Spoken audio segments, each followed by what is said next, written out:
আজকে এত বড় বক্স কোথায় থেকে এসেছে এবং এটাতে কী আছে চলেন দেখি। আসসালামু আলাইকুম, কেমন আছেন সবাই? আল্লাহ সবার মনের অবস্থা ভালো রাখুক, আমিন।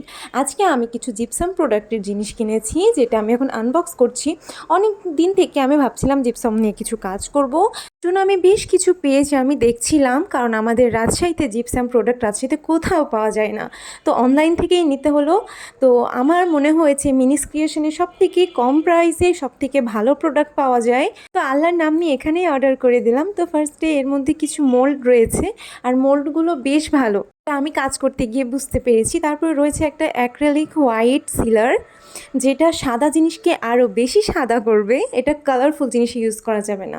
আর এখানে রয়েছে বেঞ্জুয়েল পাউডার, তারপরে রয়েছে পেন্ডেন্টের দুইটা কালার নিয়েছি আমি, একটা ইয়েলো কালার একটা ব্লু কালার। জিপসামে ব্লু কালারটা অনেক বেশি ভালো লাগে, এটাতে অ্যাক্রিলিক কালারও ইউজ করা যায়, বাট ওইটা অনেক বেশি কস্টলি হয়ে যায়। আর এটা হচ্ছে কালারফুল জিনিসেও ইউজ করা যাবে, এটা হচ্ছে গ্লসি সিলার। তারপরে এটা হচ্ছে জিপসাম, জিপসামটা অনেক বেশি সাদার, অনেকটা কোয়ালিটিফুল আলহামদুলিল্লাহ। আবারও রয়েছে জিপসাম, অ্যান্ড এগুলো সবই জিপসাম, ঠিক আছে। জিপসাম নিয়ে কাজ করা আলহামদুলিল্লাহ অনেক সহজ, বাট কিছু কিছু ছোটোখাটো জিনিসের প্রতি অনেক বেশি খেয়াল রাখতে হয়, যে রুলসগুলো মেনটেন করলে জিপসাম প্রোডাক্ট হবে একদম পারফেক্ট এবং গ্লসি। তো আমি সেই জিনিসগুলো সম্পূর্ণটা ডিটেলসে বুঝিয়ে দিয়েছি আমার page Samila sparkle art world পেজে, আপনারা সেখানে দেখে আসতে পারেন, লিঙ্ক থাকবে ফার্স্ট কমেন্টে।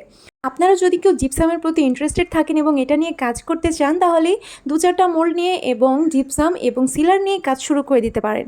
আস্তে আস্তে পরে যখন আরও বেশি ইনভেস্ট করতে পারবেন, তখন মোল্ডের সংখ্যাও বাড়াবেন, কিন্তু এটা অনেক কম খরচে এই কাজটা শুরু করা যায়। তো এটার আউটলুক অনেক ভালো হয়। আজকে এ পর্যন্ত, দেখা হবে নেক্সট কোনো ভিডিওতে। ততক্ষণ পর্যন্ত আল্লাহ হাফেজ।